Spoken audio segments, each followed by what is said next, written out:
Saudações, pessoal! Sejam bem-vindos ao canal Comentários Bíblicos Católicos. Viva Cristo Rei, salve Maria Imaculada e São José, seu castíssimo esposo. No vídeo de hoje, trataremos sobre um assunto dos casais estéreis, sobre a possibilidade de geração de filhos a partir de sua condição especial. Olharemos a partir do prisma de Abraão e Sara. Veremos alternativas lícitas e ilícitas para os casais que desejam ter filhos, que estão na vocação matrimonial, na vocação familiar, e dar-lhes o testemunho da Igreja. Gênesis capítulo 18, versículos 2 e 9 ao 14. Abraão levantou os olhos e viu 3 homens de pé diante dele. Levantou-se no mesmo instante da entrada de sua tenda, veio-lhes ao encontro e prostrou-se por terra. E disseram-lhe: Onde está Sara, tua mulher? Ela está na tenda, respondeu ele. E ele disse-lhe: Voltarei à tua casa dentro de 1 ano, a esta época, e Sara, tua mulher, terá um filho. Ora, Sara ouvia por detrás a entrada da tenda. Abraão e Sara eram velhos, de idade avançada, e Sara já tinha passado da idade. Ela pôs-se a rir secretamente. Velha como sou, disse ela consigo, conhecerei ainda o amor? E meu senhor também é já entrado em anos. O Senhor disse a Abraão: Por que se riu Sara, dizendo: Será verdade que eu terei um filho, velha como sou? Será isto porventura uma coisa muito difícil para o Senhor? Em 1 ano, a esta época, voltarei à tua casa e Sara terá um filho. Vimos aqui a importância de o casal estar aberto à vida em sua união conjugal. Abraão e Sara, mesmo na velhice, conceberam um filho por intervenção do Senhor. Eles, na prática, não adentraram em uma ética do casal que excluísse a concepção de um filho no ato conjugal entre os dois, ou seja, no sexo entre os dois. Quanto às problemáticas, tais como a maternidade de aluguel que Sara queria ter pela sua escrava Agar, oferecendo-a a Abraão e este aceitando coabitar com a escrava, ver o comentário de Gênesis capítulo 16, versículos 1 ao 4, vídeo 44. Aqui trataremos a partir do prisma da relação voltada para Abraão e Sara somente, tal como se deu após o nascimento de Ismael. Vai dizer o Catecismo da Igreja Católica, no parágrafo 2373, que a Sagrada Escritura e a prática tradicional da Igreja veem nas famílias numerosas um sinal da bênção divina e da generosidade dos pais. E isto citando a Constituição Pastoral Gaudium et Spes, na qual fala-se que os esposos sabem que no dever de transmitir e educar a vida humana, dever que deve ser considerado como a sua missão específica, eles são os cooperadores do amor de Deus Criador e como que os seus intérpretes. Desempenhar-se-ão, portanto, desta missão com a sua responsabilidade humana e cristã, com um respeito cheio de docilidade para com Deus, de comum acordo e com esforço comum, formarão retamente a própria consciência, tendo em conta o seu bem próprio e o dos filhos já nascidos, ou que prevêem que virão a nascer. Sabendo ver as condições de tempo e da própria situação, e tendo, finalmente, em consideração o bem da comunidade familiar, da sociedade temporal e da própria Igreja.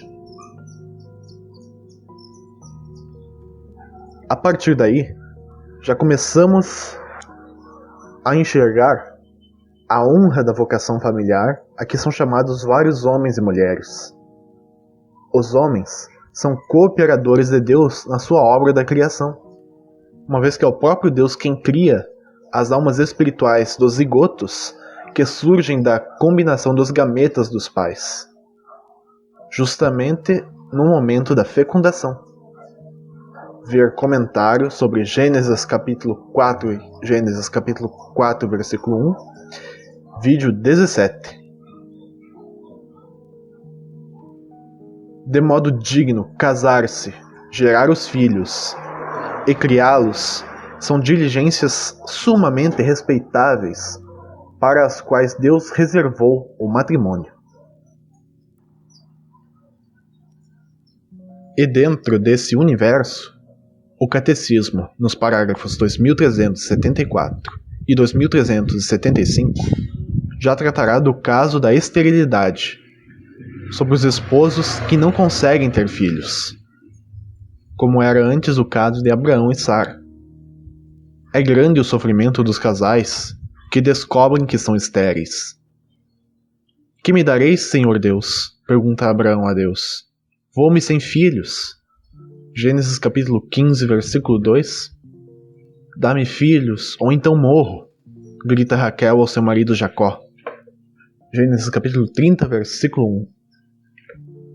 As pesquisas que se destinam a reduzir a esterilidade humana devem ser encorajadas com a condição de serem colocadas ao serviço da pessoa humana, dos seus direitos inalienáveis e do seu bem verdadeiro e integral, em conformidade com o projeto e a vontade de Deus.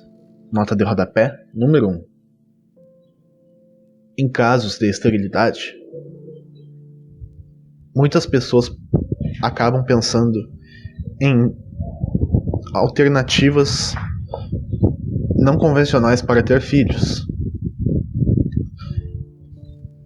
E por isso trazemos aqui, com o Catecismo, o que seriam as alternativas ilícitas moralmente falando diante desta realidade.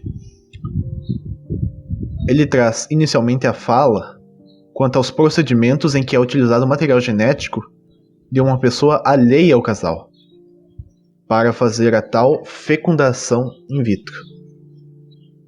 As técnicas que provocam a dissociação dos progenitores pela intervenção de uma pessoa estranha ao casal, doação de esperma ou de óvulo, empréstimo de útero, são gravemente desonestas. Estas técnicas, inseminação e fecundação artificial heterólogas, lesam o direito do filho a nascer de um pai e de uma mãe conhecidos dele e unidos entre si pelo casamento, e traem o direito exclusivo de se tornar pai e mãe somente um por meio do outro. Nota de rodapé número 2.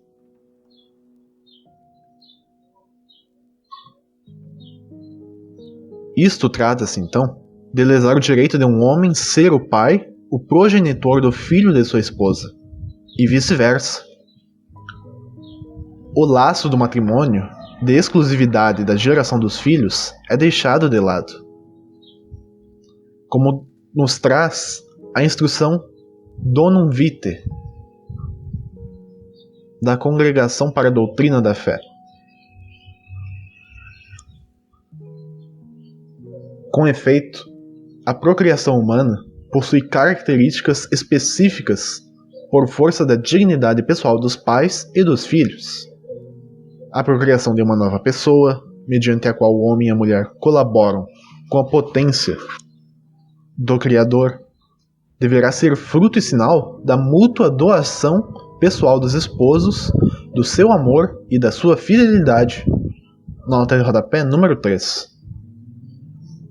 A fidelidade dos esposos, na unidade do matrimônio, comporta o respeito recíproco do seu direito a se tornarem pai e mãe somente através um do outro. O filho tem direito a ser concebido, levado no seio posto no mundo e educado no matrimônio.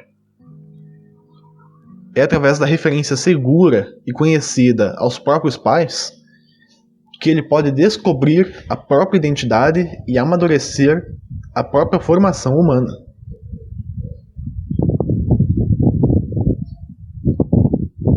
Vemos então vários aspectos, desde a fidelidade conjugal em todos os aspectos, em todas as faces, aquilo que deve ser a mútua doação recíproca dos esposos,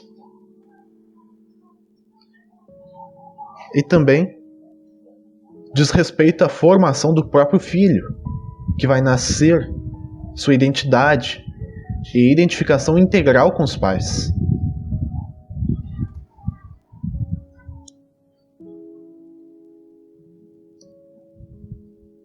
Vendo todas essas características, é que podemos concluir a imoralidade da fecundação artificial heteróloga. Mas e quanto às técnicas de fecundação artificial que trabalham apenas com o material genético dos próprios esposos? Para entender como abordar isso, estudemos a natureza do próprio matrimônio. A Igreja ensina sabiamente sobre as finalidades do matrimônio, em que os cônjuges se juntam intimamente para gerar uma nova vida e para aprofundar em sua união. Os aspectos unitivo e procriativo do ato conjugal.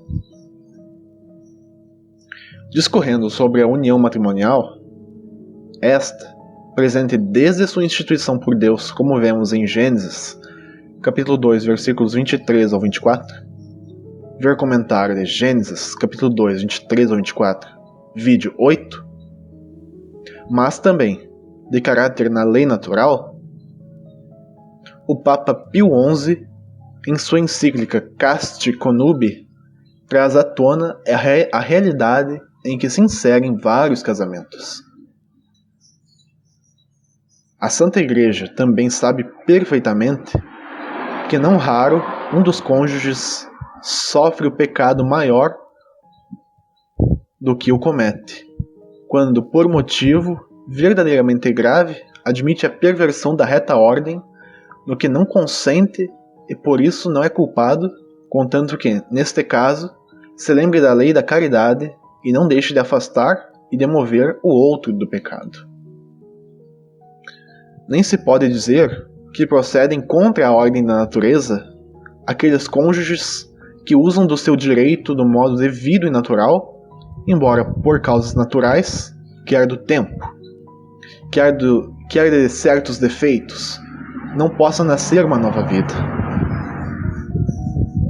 É que, quer no próprio matrimônio, quer no uso do direito conjugal, há também fins secundários, como são o auxílio mútuo, o fomentar do amor recíproco e o aquietar a concupiscência, que os cônjuges de nenhum modo estão proibidos de intentar, contanto que se respeite sempre a natureza intrínseca do ato e, por conseguinte, a sua subordinação ao fim principal.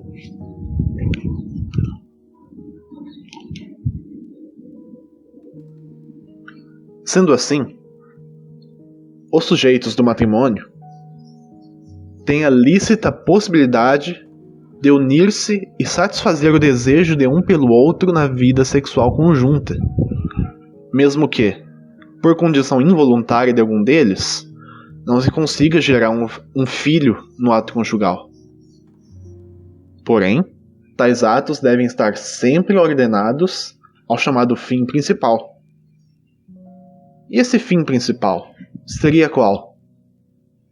É justamente conceber um filho. A geração de outro ser humano. A sacralidade da vida de uma nova pessoa. Tanto é que na encíclica o Papa coloca a hierarquia dos bens do matrimônio, na qual assume o topo o bem da prole. Convida-nos a contemplar o novo homem que surge deste amor fecundo.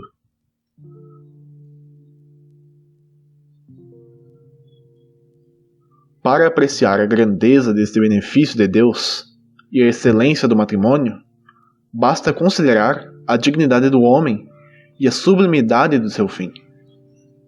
Na verdade, o homem ultrapassa todas as outras criaturas visíveis já pela excelência de sua natureza racional.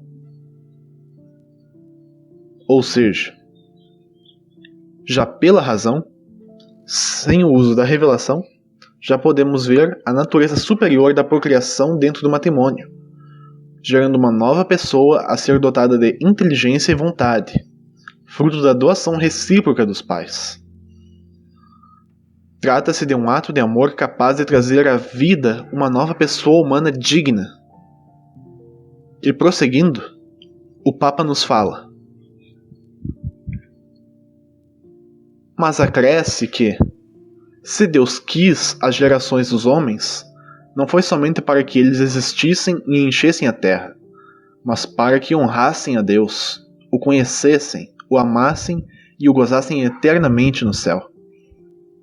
Em consequência da admirável elevação do homem feito por Deus, a ordem sobrenatural, este fim ultrapassa tudo o que os olhos veem, os ouvidos ouvem e o coração do homem pode conceber.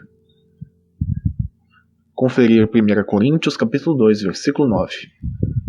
Por isso, se vê facilmente quão grande dom da bondade divina e que precioso fruto do matrimônio é a prole, nascida pela virtude onipotente de Deus e com a cooperação dos esposos.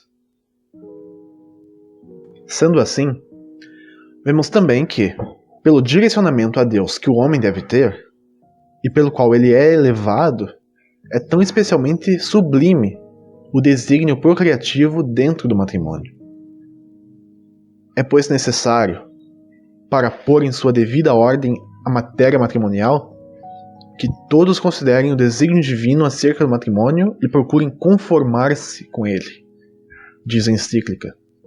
E ela continua: uma vez que a tanto se opõe, sobretudo à força da concupiscência desenfreada, que é sem dúvida o motivo principal porque se peca contra as santas leis conjugais, e não podendo o homem submeter às paixões se primeiro não se submeter a Deus, precisa, antes de mais nada, de dirigir a isto os seus cuidados, conforme a ordem divinamente estabelecida.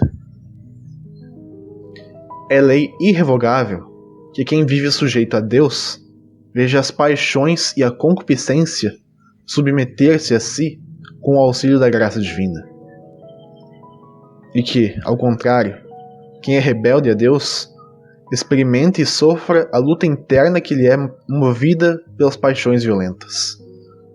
E com quanta sabedoria isto foi determinado, assim o expõe Santo Agostinho. De fato, é justo que o inferior se submeta ao superior, de forma que todo aquele que deseja que o que lhe é inferior se lhe sujeite, deve sujeitar-se ele mesmo ao superior. Reconhece a ordem, procura a paz. Tu, a Deus, a carne, a ti. Que é de mais justo, de mais belo? Tu ao maior, o menor a ti. Serve tu aquele que te criou, a fim de que te sirva a ti aquilo que para ti foi criado. Não entendemos nem propomos a ordem pela forma seguinte: a ti a carne e tu a Deus, mas tu a Deus e a ti a carne. Mas se desprezarem o tu a Deus, nunca realizarás o a ti a carne. Tu, que não obedeces ao Senhor, serás atormentado pelo servo. Santo Agostinho, em comentário aos Salmos 143. Junto de Santo Agostinho, o Papa Pio XI atesta que como quem está ordenado à comunhão com Deus consegue ordenar suas paixões vorazes, contando com o auxílio da graça divina. enquanto sofre de desamparo e dificuldade aquele que se afasta do Senhor, estando à mercê das suas concupiscências, das suas más inclinações e de seus desejos descontrolados. E é na docilidade dos casados, a boa escala dos bens da união matrimonial e do ato conjugal, que encontramos a manifestação em obra visível desta comunhão do homem com Deus. Nesta vida prudente, os dois, dentro de suas relações íntimas, estarão abertos à formação de uma nova vida, mesmo quando as circunstâncias apontam para a esterilidade. Os cônjuges têm o direito de entregar-se um ao outro na boa relação sexual, nesta união particular, pessoal e esponsal, desde que dispostos ao fruto do seu amor que possa surgir. Retornando aos escritos do Papa, ao lado também do que São Paulo Apóstolo nos ensina, é-nos colocado o seguinte: tais disposições da sapiência divina são também atestadas por inspiração do Espírito Santo, pelo santo doutor das gentes, quando, a propósito dos sábios amigos que recusavam prestar culto e veneração ao Criador do Universo, deles bem conhecido, se exprime assim: por isso Deus os entregou aos desejos dos seus corações, a impureza para que ultrajem em si mesmos os seus corpos. E ainda, por isso Deus os entregou às suas paixões da ignomínia. Romanos capítulo 1, versículos 24 e 26. Porque Deus resiste aos soberbos e concede a graça aos humildes. Tiago capítulo 4, versículo 6. Sem a qual, como ensina o mesmo doutor das gentes, o homem não pode subjugar a rebelde concupiscência. Conferir Romanos capítulo 7, versículo 8. Uma vez que livremente nos submetermos a Deus e aos seus bons desígnios, atendendo com isso a reta ordem relativa aos bens do matrimônio, nos colocaremos de forma justa para com a possibilidade de gerar uma nova vida, a partir do ato sexual lícito entre marido e mulher, vendo também os frutos da graça agirem e santificarem nossas vidas. Logo mais, falaremos da ação da graça dentro da vida do casal. Mas já podemos perceber que é boníssimo que os casais deem o devido espaço a este fim tão elevado que é a geração dos filhos dentro de sua relação. Contudo, ainda nos resta que aprofundemos a questão.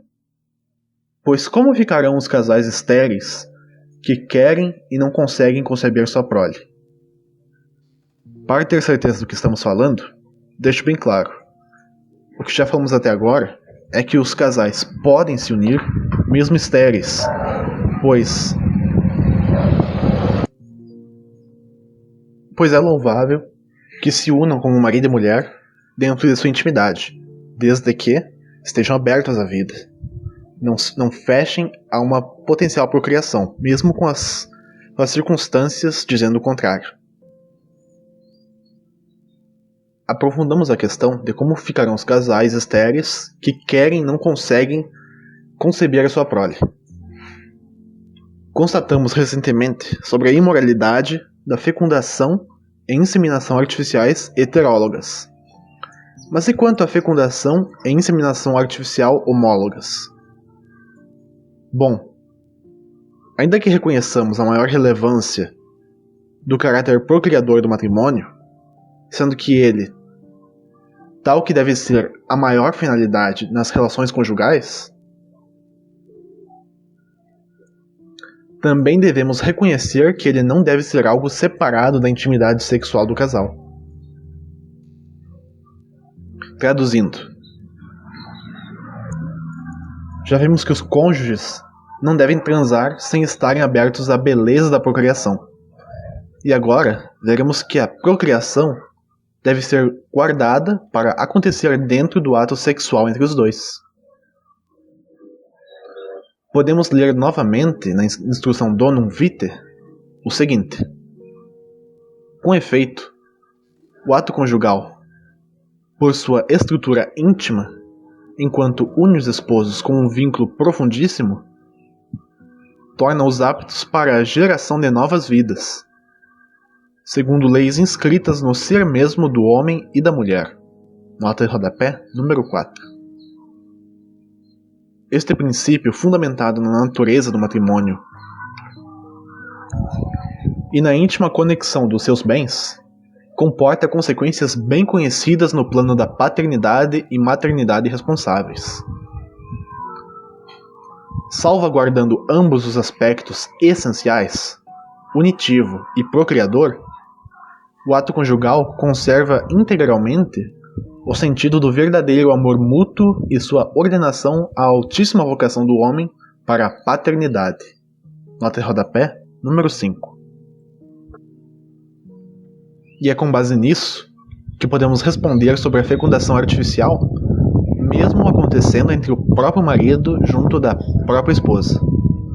A instrução nos esclarecerá que a mesma doutrina relativa ao laço existente entre os significados do ato conjugal e entre os bens do matrimônio esclarece o problema moral da fecundação artificial homóloga, uma vez que nunca é permitido separar estes aspectos diversos a ponto de excluir positivamente ou a intenção procriadora ou a relação conjugal. Nota de rodapé número 6.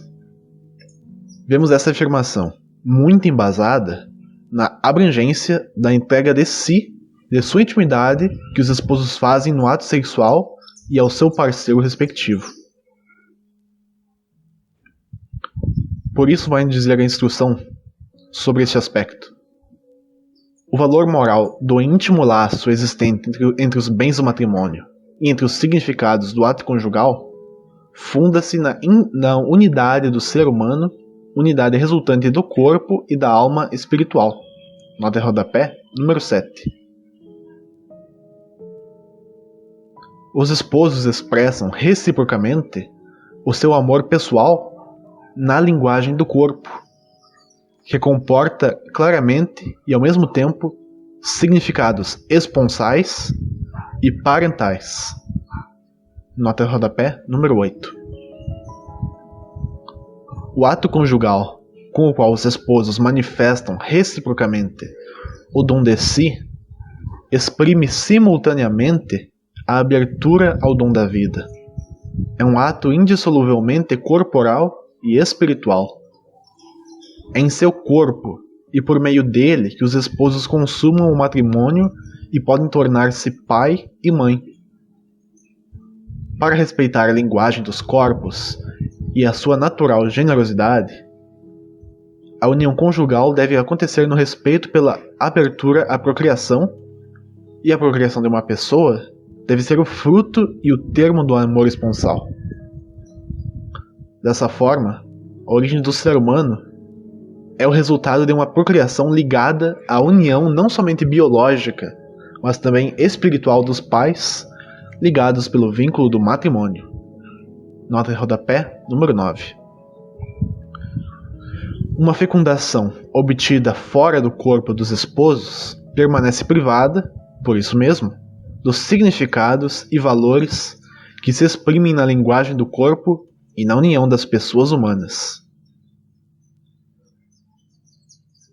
Somente o respeito pelo laço existente entre os significados do ato conjugal e pela unidade do ser humano consente em uma procriação conforme a dignidade da pessoa. Na sua origem única e irrepetível, o filho deverá ser respeitado e conhecido como igual em dignidade pessoal àqueles que lhe deram a vida. A pessoa humana deve ser acolhida no gesto de união e de amor dos seus pais. A geração de um filho, por isso mesmo, deverá ser o fruto da doação recíproca, nota de rodapé número 10, que se realiza no ato conjugal, no qual os esposos cooperam com a obra do amor criador como servidores e não como senhores. Nota de rodapé número 11.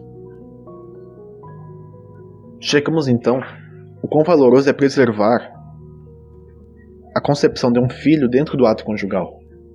Este ato que deve ser voltado e ser feito em uma esfera de amor e doação recíproca entre os potenciais pais. E temos também que o homem tem seu papel como cooperador na obra da criação de Deus. Este papel a ser resguardado, o qual ele deve exercer no amor, na doação de si e respeitando a vontade do Senhor Deus, ao invés de querer tomar para si um rigoroso controle seletivo da pessoa de seu filho ao conceber, o que se daria na fecundação artificial, que deve ser evitada. Tanto também nisso se enraiza o princípio moral a ser exposto a seguir, sobre o manuseio e confecção dos zigotos e embriões na fecundação artificial. A instrução Donum Vitae continuará dizendo o seguinte: a origem de uma pessoa humana, na realidade, é o resultado de uma doação. O concebido deverá ser o fruto do amor dos seus pais. Não pode ser querido e concebido como o produto de uma intervenção de técnicas médicas e biológicas. Isso equivaleria a reduzi-lo a se tornar objeto de uma tecnologia científica. Ninguém pode submeter a vinda ao mundo de uma criança a condições de eficiência técnica a serem avaliadas segundo parâmetros de controle e domínio.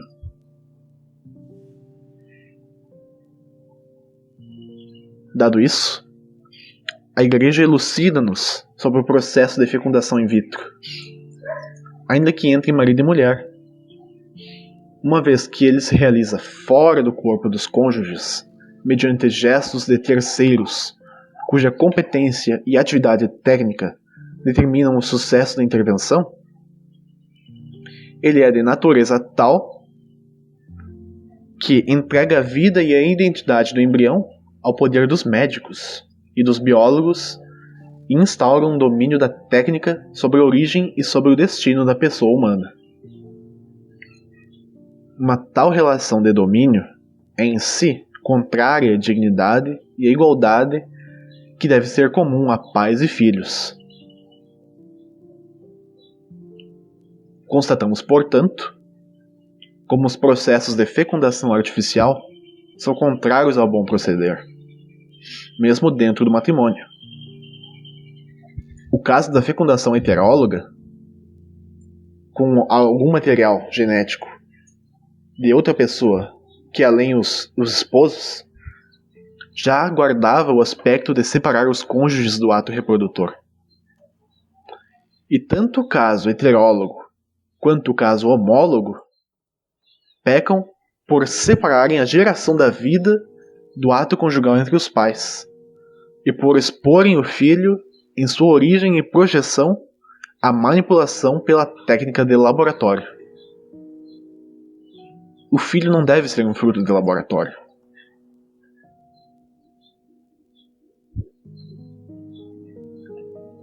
Todavia, havemos de advertir que, se tal procedimento da fecundação e inseminação já foi posto em prática pelo casal e gerou um filho, a Igreja nos orienta a bem cuidar deste que nasce. Na instrução Donum Vitae, isso fica claro ao estar escrito que, embora não podendo ser aprovada a modalidade em que é obtida a concepção humana na fecundação in vitro homóloga, toda criança que vem ao mundo deverá, em qualquer caso, ser acolhida como um dom vivo da bondade divina e deverá ser educada com amor. E eis que, sobre o caso dos casais estéreis, ainda na Donum Vitae, a Igreja nos comunica como deve ser a nossa disposição. O sofrimento dos esposos que não podem ter filhos, ou que temem pôr no mundo um filho excepcional, é um sofrimento que todos devem compreender e avaliar adequadamente. Por parte dos esposos, o desejo de um filho é natural. Exprime a vocação à paternidade e à maternidade inscrita no amor conjugal. Esse desejo pode ser ainda mais forte se o casal é atingido por uma esterilidade que pareça incurável. Todavia, o matrimônio não confere aos esposos um direito a ter um filho, mas tão somente o direito a realizar aqueles atos que, por si mesmos, são ordenados à procriação. Nota de rodapé número 12. Um verdadeiro e próprio direito ao filho seria contrário à sua dignidade, à dignidade do filho e à natureza dele. O filho não é algo devido e não pode ser considerado como objeto de propriedade. Ele é um dom, o maior e mais gratuito dom do matrimônio. Nota de rodapé número 13. E é testemunho vivo da doação recíproca dos pais. A este título, o filho tem direito, como já se recordou, a ser o fruto do ato específico do amor conjugal dos seus pais. E tem também o direito de ser respeitado como pessoa desde o momento de sua concepção. Assim sendo, como diz o Catecismo no parágrafo 2377, o filho não é uma dívida, mas uma dádiva. O que o casal de fato recebe de Deus é a chance de praticarem atos reservados ao matrimônio, bem ordenados e dispostos à justa vida conjugal de ambos. O filho não é como um compromisso de Deus para com os dois, mas sim uma graça. E ele deve ser fruto do amor mútuo, fruto este que já deve ser preparado por e entre os esposos para florescer, para ser colhido e para ser acolhido. E a preparação para o filho é uma realidade e responsabilidade dos potenciais pais. Dada a dignidade e excelência desta faculdade na qual o homem coopera com Deus. Por isso, vemos a verdade englobada dentro do direito à relação íntima do casal, expressa pela encíclica Humanae Vitae do Papa São Paulo VI, que fala o seguinte: estes atos com os quais os esposos se unem em casta intimidade e através dos quais se transmite a vida humana são, como recordou o recente concílio, honestos e dignos. Nota de rodapé número 14. E não deixam de ser legítimos se, por causas independentes da vontade dos cônjuges, se prevê que vão ser infecundos, pois que permanecem destinados a exprimir e a consolidar a sua união. De fato, como atesta a experiência, não se segue sempre uma nova vida a cada um dos atos conjugais. Deus dispôs com sabedoria leis e ritmos naturais de fecundidade que já por si mesmos distanciam o suceder-se dos nascimentos. Mas, chamando a atenção dos homens para a observância das normas da lei natural, interpretada pela sua doutrina constante, a Igreja ensina que qualquer ato matrimonial deve permanecer aberto à transmissão da vida. Nota de rodapé número 15. E voltando e finalizando as citações da Donum Vitae, reunimos o seguinte sobre os esposos que vivem a condição de esterilidade. Todavia, a esterilidade, seja qual for a sua causa e o seu prognóstico, é certamente uma dura provação. A comunidade dos fiéis é chamada a iluminar e apoiar o sofrimento daqueles que não podem realizar uma legítima aspiração à maternidade e à paternidade. Os esposos que se encontram nesta dolorosa situação são chamados a descobrir nela a oportunidade para uma particular participação na cruz do Senhor, fonte de fecundidade espiritual. Os casais estéreis não devem esquecer que, mesmo quando a procriação não é possível, nem por isso a vida conjugal perde o seu valor. Com efeito, a esterilidade física, por ocasião, pode ser ocasião para os esposos de prestar outros importantes serviços à vida das pessoas humanas, tais como a adoção, ou as várias formas de obras educativas, o auxílio a outras famílias, as crianças pobres e excepcionais. Nota de rodapé, número 16. Os casados podem, então, encontrar sua vocação e serviço a Deus na adoção de filhos, educando-os e amando-os, tornando-se então pais mesmo assim. Podem encontrar seu serviço a Deus na entrega de suas obras à ajuda do próximo, dos miseráveis e necessitados. E podem e devem unir suas dores, seus sacrifícios, ao sacrifício de Cristo, carregar com ele as suas cruzes e oferecer a Deus seus sofrimentos. E ainda é citado que muitos pesquisadores empenham-se na luta contra a esterilidade, salvaguardando plenamente a dignidade da procriação humana. Alguns chegaram a resultados que precedentemente pareciam inatingíveis. Os homens de ciência, portanto, devem ser encorajados a prosseguir as suas pesquisas com o escopo de prevenir as causas da esterilidade e de poder remediá-las, de modo que os casais estéreis possam conseguir procriar no respeito da sua dignidade pessoal e na do nascituro. Com isso, podemos afirmar então que os casais estéreis podem ter filhos pela bela prática da adoção, mas que é ilícito e imoral, pelos motivos já explicados, eles tentarem ter filhos pela prática da fecundação artificial. E por fim, mas não menos importante, cumpriremos o que dissemos antes e falaremos agora das graças a serem recebidas pelo casal para a vivência do matrimônio.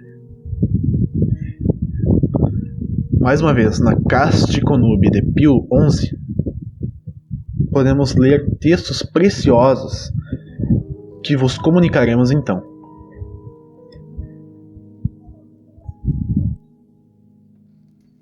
Visto que Cristo estabeleceu ainda que o vale do consentimento matrimonial entre os fiéis fosse o sinal da graça, daí deriva que o caráter de sacramento está tão intimamente anexo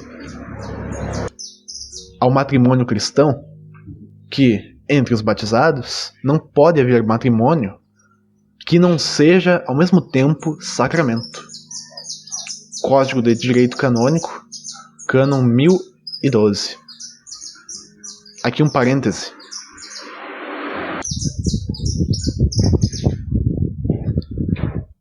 No atual Código de Direito Canônico, a mesma proposição se encontra no inciso 2 do Cânon 1055. E agora, retornando à encíclica Caste Connubii, ela falará de outros dons especiais dentro do matrimônio.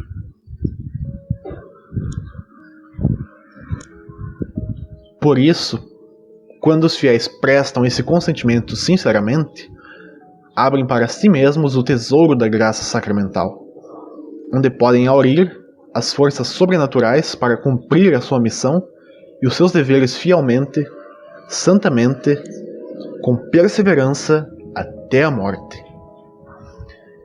É que este sacramento, naqueles que não lhe opõem obstáculo positivo, não só aumenta o princípio da vida sobrenatural, isto é, a graça santificante, mas lhes acrescenta ainda outros dons especiais, disposições e germes de graça.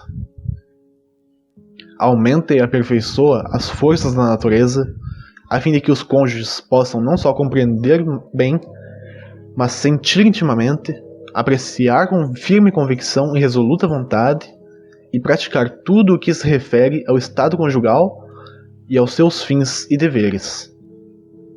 Para tal efeito, confere-lhes, enfim, direito ao auxílio da graça todas as vezes que dele precisam para cumprir as obrigações deste estado. O que acabamos de narrar trata dos amparos divinos aos esposos em seus deveres para com o sacramento matrimonial, para com a vida matrimonial, para com a educação dos filhos, para com a vida de casal. Deus não deixa seus filhos entregues às próprias forças. Ele os fortalece, os capacita e os sustém para seus compromissos e para o seu crescimento espiritual dentro da vida familiar que tomaram. E acrescentando: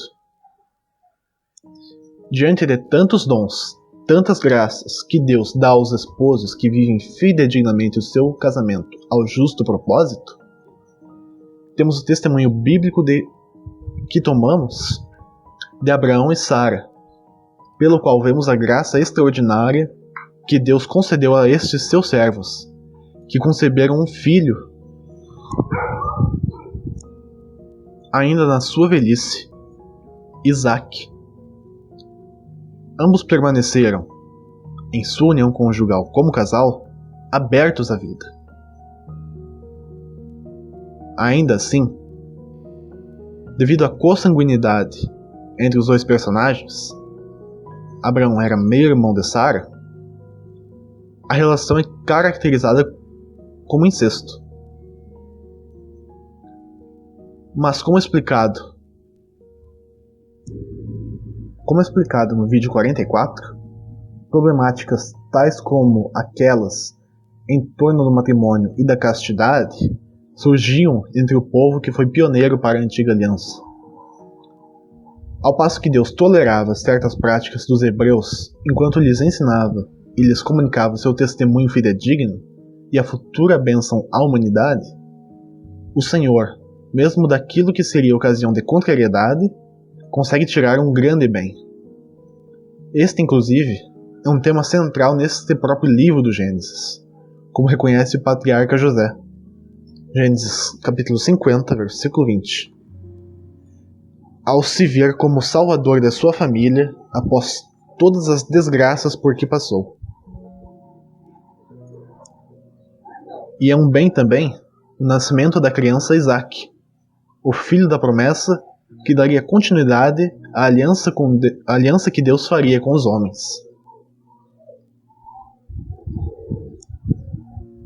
E caso ainda se veja problema em tomar tal testemunho de Abraão e Sara, podemos olhar para o testemunho de Jacó com sua esposa Raquel, ainda estéril. Também marcados pela poligamia, mas que, já não parentes tão próximos, estiveram, entre os dois, suscetíveis a conceber um filho de sua união. E deles puderam nascer José e Benjamim. E podemos tomar ainda o reto testemunho de Zacarias e Isabel, o casal estéril, de cuja união Deus fez nascer João Batista. O Evangelho de São Lucas, a eles, se refere como ambos justos diante de Deus, e os quais observavam irrepreensivelmente todos os mandamentos e preceitos do Senhor. Lucas capítulo 1, versículo 6. Sendo que a Zacarias, o anjo Gabriel falou: não temas, Zacarias, porque foi ouvida a tua oração. Isabel, tua mulher, vai dar-te um filho, e tu o chamarás João.